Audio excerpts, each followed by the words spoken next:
Shalom, shalom, shalom, haleluya, puji Tuhan.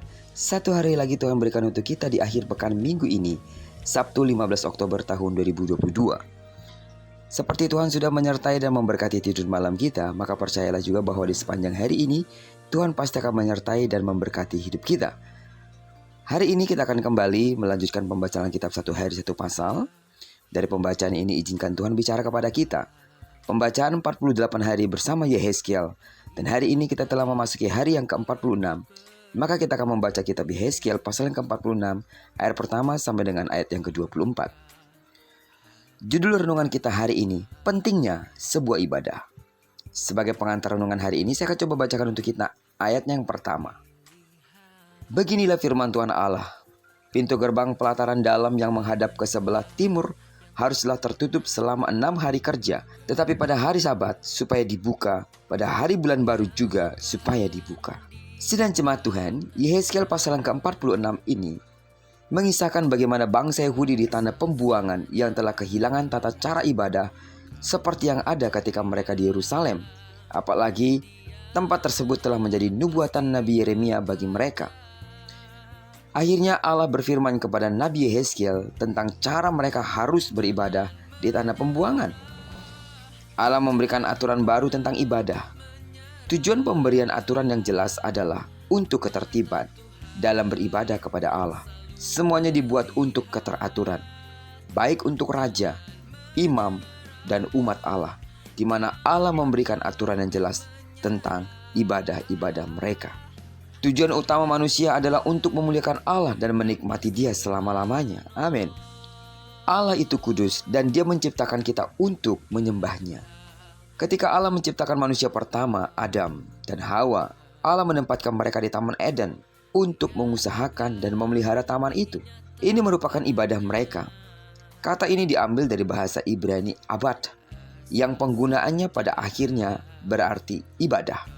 Tujuan bangsa Israel dibawa keluar oleh Musa untuk mengerjakan karya Allah bagi bangsa Israel untuk beribadah kepada Allah.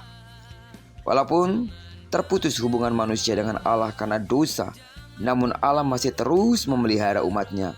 Namun tidak bisa lagi memiliki hubungan langsung dengan Allah.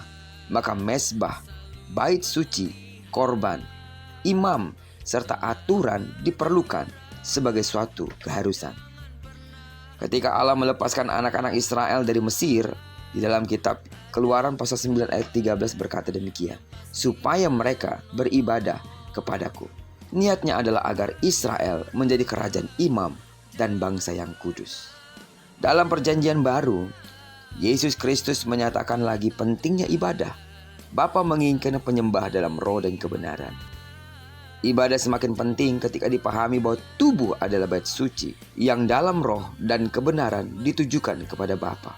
Dalam Yehezkiel tersirat bahwa untuk menghadap kepada Allah tidak perlu lagi harus melalui imam. Namun, sudah mulai dapat menyembah Allah dengan tertib. Walaupun masih ada korban yang dipersembahkan, namun pembaharuan sudah dilakukan. Apalagi ketika Allah berkata akan memberikan hati yang baru sebagai pembaruan umatnya dengan memulihkan hati mereka dengan kebenaran Allah. Sebagaimana hal yang diaturkan oleh Tuhan tentang ibadah, itu artinya bagi Tuhan, ibadah itu begitu penting. Karena itu sidang jemaat Tuhan, lewat perenungan kita pada pagi hari ini, izinkan Tuhan mengingatkan kita kembali bahwa kita harus berupaya untuk mengutamakan jam-jam ibadah kita. Karena ketika kita melakukannya, kita sedang menyenangkan hati Tuhan. Dan kita sedang melakukan hal yang penting bagi Tuhan. Saat kita memuji, memuliakan Allah, mendengarkan firman, dan aktivitas-aktivitas lain ketika kita beribadah di satu tempat. Sidang jemaat Tuhan, marilah terus berkobar-kobar untuk beribadah kepada Tuhan. Karena dengan demikian, kita telah melakukan apa yang Tuhan kehendaki. Dan kita telah menyenangkan hatinya.